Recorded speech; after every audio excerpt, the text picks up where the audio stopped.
आज की क्लास में मैं आपको जो राष्ट्रीय आय की अवधारणाओं से जो क्वेश्चन एग्जाम में पूछी जाती है उनके बारे में बताऊंगा। क्या होता है कि ये राष्ट्र जो अवधारणाएं हैं इनको आप एक बार रट भी लोगे तो भी 2-3 दिन में वापस भूल जाते हो, इनको समझना पड़ेगा और मैं आपको द बेस्ट तरीके से इनको समझाऊंगा। देखो, जैसे जीडीपी, जीएनपी, एनडीपी, एनएनपी, इनमें शुरू में जी है और शुरू में एन है, ये बीच में भी एन है, बीच वाले को आप एक बार भूल जाओ। शुरू में जी और शुरू में एन है, इनका मैं अर्थ बता देता हूं। जो शुरू में जी है इसका अर्थ होता है ग्रोस। ग्रोस का मतलब होता है सर्कल। और शुरू में एन है इसका मतलब होता है नेट। नेट यानी शुद्ध। समझ में आई? नेट का मतलब शुद्ध, ग्रोस का मतलब सर्कल। जैसे जीडीपी है, ग्रोस डोमेस्टिक प्रोडक्ट, ठीक है। शुरू वाले जी का हमेशा अर्थ होगा सकल और शुरू वाले एन का अर्थ होगा शुद्ध। इन सकल और शुद्ध में क्या अंतर होता है? सकल और शुद्ध में ये अंतर होता है, जैसे मान लो अपन एक साल में किसी चीज का उत्पादन कर रहे हैं, मैंने 500 कुर्सियां बनाई, उसके लिए मैंने मशीन रखी थी। अब मशीन भी कितने रुपए की आएगी? 5 लाख 2 लाख की। तो उस मशीन में भी क्या होता है, एक साल मैंने काम में लिया तो उसमें भी घिसावट आ गई। पंखा भी अपने कमरे में चलता है तो वो भी घिसावट कर जाता है। पहले साल अपने 1500 लगे, अगले साल 1200 का ही बचता है। तो वो जो 300 रुपये कम हुए पंखे में या फिर मशीन की जो घिसावट हुई उसको अपन डेप्रिसिएशन या घिसावट कहते हैं। जब अपन इस शक्ल में से वो डेप्रिसिएशन यानी घिसावट घटा देते हैं, अपनी मशीन जितनी घिसी है, तो शक्ल से क्या बन जाता है? शुद्ध बन जाता है। समझ आई बात? शक्ल से शुद्ध बनाना है हमेशा, तो डेप्रिसिएशन घटा दो। अब देखो, बीच वाले कथन की बात करें। बीच में क्या है? डी है और एन है। डी का मतलब होता है डोमेस्टिक और एन का मतलब होता है नेशनल। डोमेस्टिक यानी घरेलू, नेशनल यानी राष्ट्रीय। अब देखो, इस डोमेस्टिक और नेशनल में क्या अंतर होता है? डोमेस्टिक और नेशनल में सबसे पहले ये जीडीपी की मैंने जो परिभाषा लिखी है नॉर्मल से, ये पढ़ो। एक वित्त वर्ष की अवधि में उत्पादित अंतिम वस्तुओं एवं सेवाओं, यहां से भी क्वेश्चन बनते हैं, आप इनको भी थोड़ा सा देख लो। अंतिम वस्तुओं सेवाओं यानी मध्यवर्ती वस्तुओं को या फिर कच्चे माल को इसमें शामिल नहीं किया जाता है। अवधि क्या है? एक वित्त वर्ष की, जैसे भारत में 1 अप्रैल से 31 मार्च का मौद्रिक मूल्य यानी जो मुद्रा में मापी जा सकती है, ये भी याद रखना। इनका एक मैं थोड़ा सा गजब सा उदाहरण बता देता हूं। जैसे मान लो कोई घरेलू औरत अपने घर में काम करेगी, तो उसकी जो भी कार्य है वो राष्ट्रीय आय में किसी प्रकार का योगदान नहीं देगा। लेकिन एक औरत है, वो पास वाले घर में काम कर रही है और पास वाली औरत है उसके घर में काम कर रही है, तो वो दोनों राष्ट्रीय आय में योगदान दे रहे हैं। क्योंकि खुद के घर में काम करने वाले मौद्रिक मूल्य में नहीं माप सकते, लेकिन दूसरे घर में मौद्रिक मूल्य में माप सकते हैं। ठीक है, ये बात छोड़ो आप। जो ये अंतिम वस्तुओं और सेवाओं का मौद्रिक मूल्य, इसका कहां पर उत्पादन हुआ? तो यदि भारत के बारे में बात करें तो पूरे देश के अंदर, राज्य की बात करें तो एक राज्य के अंदर। राज्य में यदि अपन ज्ञात करते तो यहाँ पे एस भी आगे लग जाता। यदि केवल जीडीपी लिख रहे हैं मतलब भी पूरे भारत के संदर्भ में बात कर रहा हूं। अब पूरे भारत के अंदर जितनी भी वस्तुओं का उत्पादन हो रहा है वो क्या हो जाएगा? जीडीपी। जिसके अपन सबसे ज्यादा चर्चा करते हैं, जीडीपी में इतनी वृद्धि हुई है, जीडीपी में इतनी वृद्धि हुई, जीडीपी। उस जीडीपी का मतलब क्या हुआ? पूरे भारत के अंदर जितनी एक साल के अंदर वस्तुओं सेवाओं का उत्पादन हुआ, उनका जो रुपये है उनको जोड़ देगी, वो क्या आ गया? जीडीपी आ गया। अब आपने एक चीज नोट नहीं किया तो मैं बता देता हूं, भारत के अंदर क्या विदेशी कंपनियां भी काम करती है और भारत वाले आदमी वो भी विदेशों में कमा रहे हैं। सऊदीया, इटली, वहां पे अलग अलग देशों में कंपनियां भी काम कर रही है, आदमी भी काम कर रहे हैं। तो जो जीडीपी है इसका मतलब है केवल भारत की सीमाओं के अंदर, भारत की सीमाओं के अंदर जितना उत्पादन हुआ है वो क्या है? जीडीपी। अब जीडीपी से अपन क्या निकालते हैं? जीएनपी। जीएनपी का मतलब होता है नेशनल। ये तो क्या है? घरेलू। घरेलू यानी पूरे भारत की सीमाओं के अंदर जितना उत्पादन हुआ है। यदि अपने को नेशनल निकालना है, अभी मैंने पहले भी बताया था बीच वाले एन और डी का मतलब। जीएनपी का मतलब सकल राष्ट्रीय उत्पाद। सकल राष्ट्रीय उत्पाद निकालना है तो जो पूरा भारत के अंदर उत्पादन हुआ था उसमें से विदेश वालों ने जितना कमाया वो तो अपने देश में रुपये ले जाएंगे, उन वालों को तो घटा देते हैं, और भारत वालों ने जितना बाहर कमाया उनको अपन इसमें जोड़ देंगे। या फिर अपन कह सकते हैं एक्स माइनस एम। एक्स का मतलब होता है एक्सपोर्ट, एम का मतलब होता है इंपोर्ट। यानी एक्सपोर्ट और इंपोर्ट है, इनके अंतर को जीडीपी में जोड़ देते। अब भारत के संदर्भ में भारत का हमेशा एक्सपोर्ट यानी निर्यात है वो कम रहता है और आयात है वो हमेशा ज्यादा रहता है। तो ये जो एक्स माइनस एम का मान है भारत के संदर्भ में प्राय माइनस में आता है, तो जीडीपी में से अपन घटाते हैं।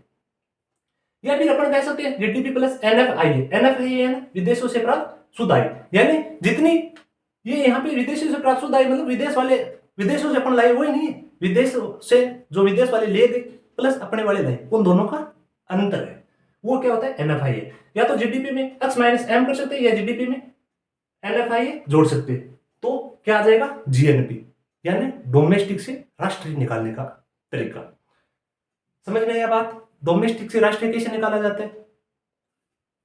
जीडीपी पूरे भारत की सीमाओं के अंदर जितना उत्पादन हो रहा है, उसमें से अपन जितना विदेश वालों ने अपने भारत में कमाया और अपने भारत वालों ने दूसरे देशों में कमाया, उन दोनों का अंतर जीडीपी में प्लस माइनस करेंगे तो अपना आ जाएगा GNP, यानी सकल राष्ट्रीय उत्पाद।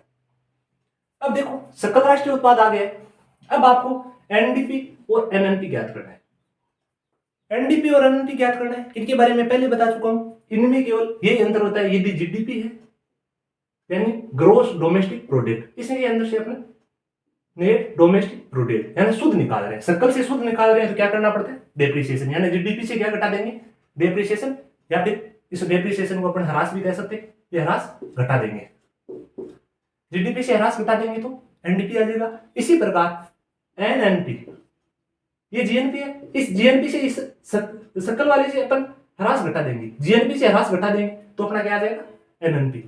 तो ये बात समझ में आ गई, जीडीपी, जीएनपी, एनडीपी, एनएनपी कैसे भी दे दे, यदि सकल वाला दे दिया आपको शुद्ध निकालना है तो केवल ह्रास घटाना है, यदि घरेलू उत्पादन दे दिया राष्ट्रीय निकालना है तो आपको x माइनस एम या NFI ये प्लस माइनस करना है। अब देखो राष्ट्रीय आय, अपन ने ये चारों चीजें पढ़ ली, बल्कि ज्यादातर चर्चा होती है राष्ट्रीय की। राष्ट्रीय आय क्या है, जो ये एनएनपी है, नेट नेशनल प्रोडक्ट, या फिर अपन कह सकते हैं शुद्ध राष्ट्रीय उत्पाद, एनएनपी है, ये है साधन लागत पर। एनएनपी साधन लागत पर को क्या कहते हैं, राष्ट्रीय आय। वर्तमान में मैंने किताबों में ये देखा है कि जो इनकी अवधारणा है वो भी चेंज हो गई, जो लेकिन अभी तक जो किताब में चल रही है आपकी जैसे क्वेश्चन आ सकते हैं उस हिसाब से मैं बता रहा हूं। तो एनएनपी है ये साधन लागत पर। अब देखो साधन लागत क्या होती है, एक तो होती है साधन लागत, एक होता है बाजार मूल्य। ये देखो साधन लागत और एक हो गया बाजार मूल्य। कुछ भी रटना नहीं है, जो समझा रहा हूं उस पर थोड़ा सा ध्यान देना है, यदि एक बार में समझ नहीं आता दो बार देख लेना। साधन लागत क्या होती है, मान लो अपन ने फैक्ट्री के अंदर 10 रुपये की चीज या फिर 10 रुपये का ये पेन उत्पादन किया, तो ये साधन लागत क्या होगी, 10 रुपये, ठीक है। अब बाजार में ये पेन कितने का बिकेगा, 12 का, 13 का, 15 का, जितने का बिकेगा, उसमें क्या चीज ऐड होगी, सबसे पहले टैक्स ऐड हो जाएगा। यदि ये 12 में बिक रहा है, इसका मतलब 2 रुपये इसमें टैक्स ऐड हो गए। वो भी कौन सा टैक्स, इनडायरेक्ट टैक्स। अभी मैं आपको ज्यादा ये नहीं बताऊंगा डायरेक्ट कौन सा होता है, इनडायरेक्ट कौन सा होता है, बस आप ये मान लो कि जो भी वस्तुओं के ऊपर टैक्स लगता है वो इनडायरेक्ट टैक्स ही लगता है, और आपने डायरेक्ट आय में से या फिर डायरेक्ट दे रहे हैं वो क्या होता है, डायरेक्ट टैक्स होता है। तो ये 12 रुपये की वस्तु हो गई, तो इसकी फैक्ट्री कॉस्ट कितनी थी, 10 रुपये, और बाजार मूल्य कितना हो गया, 12 रुपये। कैसा आया, साधन लागत में अपने क्या जोड़ दिया, टैक्स जोड़ दिया। अब एक चीज और होती है, उसको कहते हैं सब्सिडी। जैसे गैस सिलेंडर पे, गैस सिलेंडर का 1200 आ रहा है, सरकार 200 सब्सिडी दे रही है, तो अपने को कितने में लेता है, 1000 में मिल जाता है, तो वो 200 रुपये की आ गई सब्सिडी। अब सब्सिडी यदि इसमें जोड़ेंगे थोड़ी, सब्सिडी क्या करेंगे, घटाएंगे। यदि सरकार कह रही है ठीक है भाई ये मार्केट बेचना है, वातावरण के लिए अच्छा है, या फिर लोगों को इसकी जरूरत है, अपने 1 रुपये इसमें सब्सिडी भी देंगे, तो लोगों को कितने में मिलेगा, ये 10 रुपये का उत्पादन था, 2 रुपये इसकी टैक्स थी और 1 रुपये सब्सिडी, यानी कितने में रुपये में मिल जाएगा, 11 रुपये। यानी साधन लागत में अपने क्या जोड़ा, साधन लागत में प्लस किया टैक्स माइनस सब्सिडी। समझ गई बात, टैक्स जोड़ दिया और सब्सिडी घटा दी साधन लागत में, तो क्या आ जाता है अपने बाजार मूल्य। अब अपने को तो निकालना है साधन लागत, यदि बाजार लागत दिया हुआ है तो अपने को निकालना है साधन लागत, तो अपन क्या करेंगे, साधन लागत में बाजार मूल्य इसमें से अप्रत्यक्ष को घटा देंगे और सब्सिडी जोड़ देंगे। समझ गई बात, यहां पे अपन ने क्या किया था, अप्रत्यक्ष कर जोड़ा था और सब्सिडी घटाई थी, क्योंकि अपन ने क्या ज्ञात किया था, साधन लागत से बाजार मूल्य, ये साधन लागत से बाजार मूल्य ज्ञात किया था। अब देखो साधन लागत अपने को ज्ञात करनी है, बाजार मूल्य दिया हुआ है, तो बाजार मूल्य से अपन क्या करेंगे, अप्रत्यक्ष कर घटा देंगे। जैसे यहाँ पे बाजार मूल्य अपने कितना रुपया था, 11 रुपये, पेन कितने का हो गया था, 11 रुपये, इसमें से अप्रत्यक्ष 2 रुपये घटा देंगे और सब्सिडी थी 1 रुपये की, वो इसमें जोड़ देंगे, तो 11 में से 2 गए 9 और 1 वापिस जुड़ गए 10 रुपये। ये पेन की उत्पादन लागत कितनी थी, 10 रुपये, ये 10 रुपये वापिस आ गए। इस हिसाब से आपको यदि मार्केट प्राइस दी हुई है तो फैक्ट्री कॉस्ट आप निकाल सकते हो। यानी राष्ट्रीय आय बराबर क्या होती है, एनएनपी एफसी। यहाँ पे एफसी एमपी यदि दिया हुआ है तो इसमें से आपको अप्रत्यक्ष कर घटाना है और सब्सिडी जोड़नी है, वो बाद में एफसी आ जाएगी, एमपी दी हुई है तो। एक चीज होती है प्रति व्यक्ति आय। प्रति व्यक्ति आय है सूत्र आपको पता ही है, राष्ट्रीय आय बटा जनसंख्या। ये क्या होता है कि अपने को मान लो किसी देश की राष्ट्रीय आय दे दी तो अपन उस देश की जो विकास का सही अनुमान नहीं लगा पाएंगे।